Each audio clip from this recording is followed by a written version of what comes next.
time is it? Say it's time for KP's Video News. KP's Video News. It's KP's Video News, y'all. It's KP's Video News, y'all. That's right, it's KP's Video News. And I'm doing this story here today because,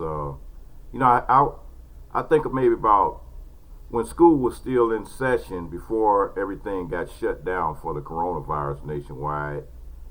It was a real disturbing case to me that really upset me pretty bad about a 6-year-old kid, man, that got manhandled and arrested by a school cop down in Florida. You had a kid that had some kind of sleep disorder, and the kid, was at school that day, and it's a little girl, man. It's a little girl, and she was just, let's face it, man. Sometimes when you don't get enough sleep, you become a little, you're just a little grouchy, put it that way. And so the little girl was a little grouchy that morning, and for whatever reason, this particular school cop came into the classroom, man, and basically manhandled the little girl, tossed her around, handcuffed her, took her to jail, and had her handcuffed and fingerprinted, man, 6-year-old child. So they got a push that's going on nationwide right now, like police reform and everything. So basically what's happening in a lot of cities right now is that they're getting rid of and they're disbanding like the school police departments, and the school police, they're getting rid of them because it's just been way too many cases of cops manhandling these kids, man, and arresting these babies. So you got what the ACLU and a few other people have termed the school to prison pipeline, where you got kids that start getting arrest records, man, at 5-6 years old, man, and this stuff just follows them till eventually they end up in the penitentiary. So this is the kind of stuff that happens in the inner city, that in predominantly minority neighborhoods. This is what goes on, and these are a lot of things that a lot of people in this country really don't know about. So anyway, on with the show. And Oakland is disbanding its school police force as the George Floyd death drives the push for police-free schools. When Jackie Byers started advocating for police-free schools in Oakland, California nearly a decade ago, she set a goal of eliminating the school's police force by 2020. On Wednesday, following years of activism in Oakland and a wave of recent protests against police brutality across the country, the school board voted to do just that, calling it a historic moment.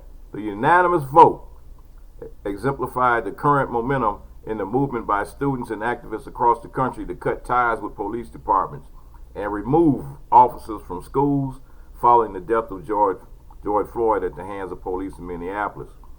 We knew that this was not going to be an easy battle when we started this. There were a lot of folks who thought that was way too radical, says Byers, executive director of the Black Organizing Project, a community group that advocates for racial justice and led the effort for the resolution that passed on Wednesday. She says that in 2011, when the organization launched a campaign to address over-policing of black youth, even people who were working on tackling the achievement gap or school discipline weren't trying to have conversations about law enforcement in schools. We knew that we were kind of on the margin of the conversation, but we decided to continue to push. And here we are in 2020. About 45% of public schools had at least one school resource officer working on campus during the 2017-18 school year. Many school districts have contracts with local police departments to provide security But Oakland is one of hundreds of districts with their own police department, an internal force of 9 sworn police officers and about 45 unarmed school security guards who served on the school district. And but in response to several high-profile examples of police violence against black people, more activists are arguing that police officers don't belong in schools. And Byers thinks that more have started to acknowledge that the problem is systematic. The resolution to eliminate the Oakland school police force, which costs the district more than $6 million a year, gained support from the local teachers union and school superintendents. Students who rallied outside the district headquarters in the days before the vote, and the school police chief, Jeff Godin, who expects to be out of a job as a result. Let's try something different. I think it's time to make some changes.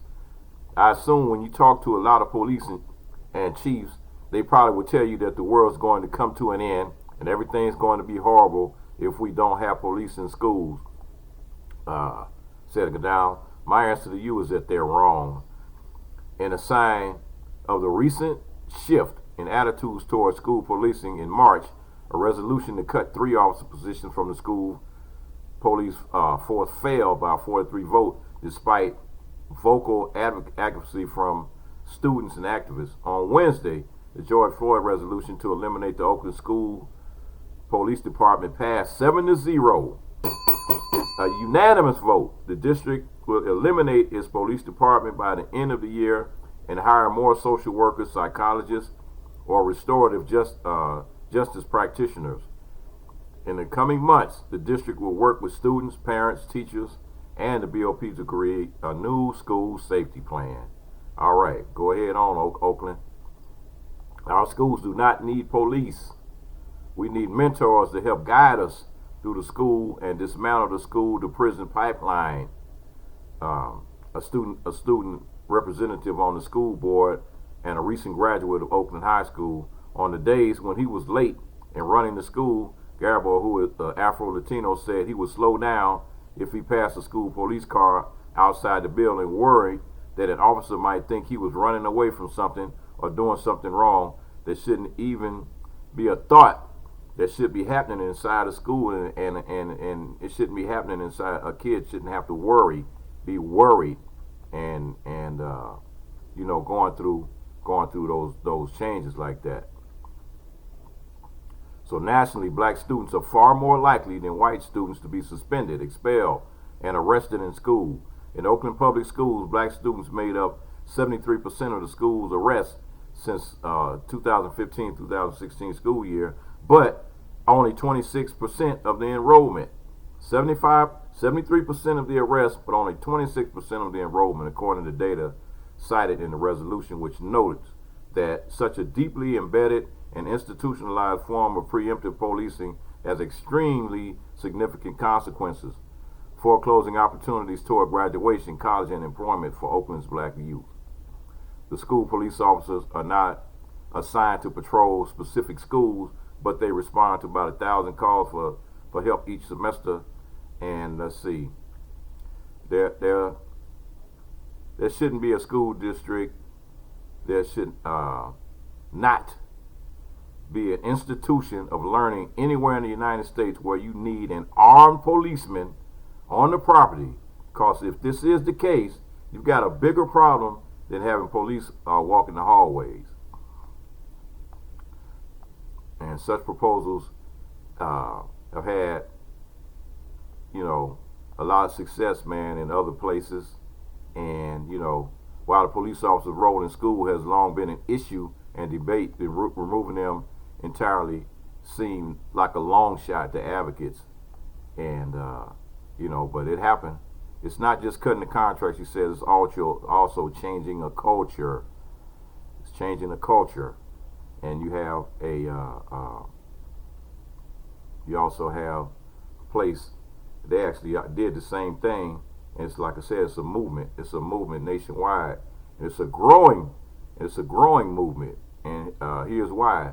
The students, soon after the George Floyd died in the hands of police in Minneapolis, the public school district voted to push the police out of its schools. So Oakland did it, Minneapolis did it, Denver, Milwaukee, Portland, and Portland, Oregon have announced they are severing ties with police department. And in California, the state's Department of Education is pushing for a rejuvenation of police on school campuses, specifically as related to racial justice. Superintendent Tony Thurman said last week. Hours later, a school board in Oakland, California, unanimously voted to disband the schools, so the school police. And so why are cops in schools? Schools resources, or SROs, have been part of the K through 12 public schools in America since the 1950s, according to the U.S. Department of Justice. School resource programs, officer programs, were initially a way to build relationships between police and young people in some cities, but the practice spread widely and with greater emphasis in security following the 1919 Columbine shooting. And so like I said before, some SROs have been accused of excessive force towards students and contributing to the school-to-prison pipeline, according to a ACLU report in 2017. While there's not an official database of SROs, the National Center for Educational Statistics estimate there were at least 52,100 officers working in U.S. public schools in 2016. That includes full-time and part-time officers. Wow, man. And so there's so many confrontations between police officers and students in schools have become violent, mirroring some interactions between law enforcement and people on the city streets. Last year, officers in North Carolina were accused of body slamming boys and girls and holding them in a chokehold, and officers in Orlando, Florida, arrested a 6-year-old girl for repeatedly having a tantrum. That's the one I talked about in the beginning. And so, I mean, then you had another student, there was a 12-year-old student who watched a SRO at his elementary school in Dayton once placed one of his classmates in handcuffs after a fight broke out. And he said the kid was like, they was in disbelief, man, that this was actually happening. Kid was getting handcuffed and thrown to the ground because the kids had a fight at school. And students of color and those with disabilities are often disproportionately punished, advocates said, and the students say. Black students and and Hispanic students are basically being manhandled and beat up and really truly abused by these kids, and it's like, if we don't figure out a way to repair this relationship, starting with youth, then we're going to have one more generation of adults eventually where there is that disconnect between the cops and the cops and the people and the minorities in the United States. So you got to eliminate the cops, get the cops out of the schools, and that's one of the first steps, man. Why should our kids just be exposed to, it's like you going to school and the only thing you have that's there is just like you locked up inside a prison. But you got fences around the school, you got the gates locked, you got armed cops walking around through the school. It's like the kids are like being programmed to go to prison. All right, here we go with this next story. As the NBA and NHL and MLB grind toward an eventual return, the National Women's Soccer League has become the first American soccer league to take the field during the pandemic. On Saturday, the 22 players of the North Carolina Courage and Portland Thorns wore Black Lives Matter t-shirts and kneeled during the national anthem. It was an unprecedented moment in American sports, and it provides another data point in advance of the NFL season. More leagues will play more games between now and September. If the gesture of the players on the courage of these women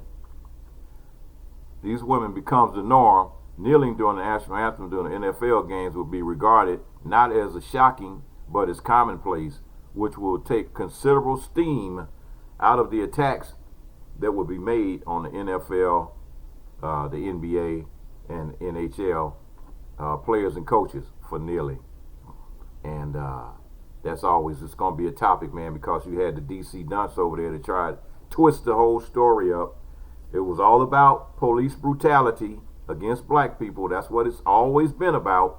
But he tried to twist it up and lied, told that lie about these people were taking a knee because they were trying to disrespect the flag, and that was the biggest lie he could have ever told.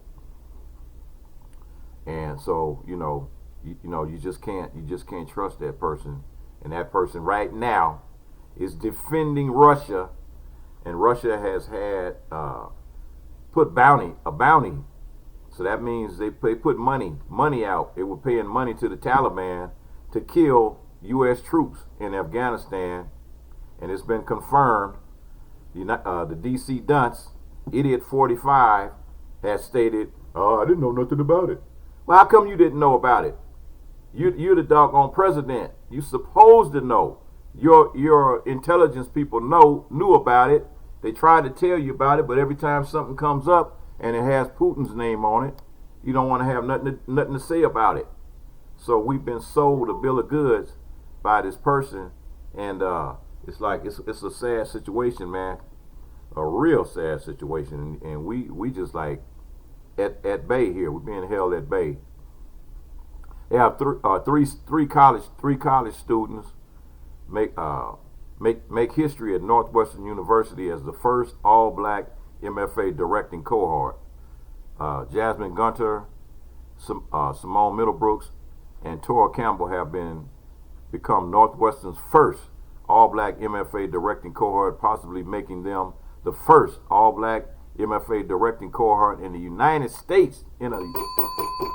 Whoa, boy, that's something else. These are three college students are, they're involved in the arts and being going to school to become directors, movie directors, and just movie directors of plays or whatever, and they're working on their degree, and so they have been accepted into the MFA directing program in a strenuous, long, intense journey, even more so for applicants who have had to overcome barriers related to race to fulfill their artistic goals.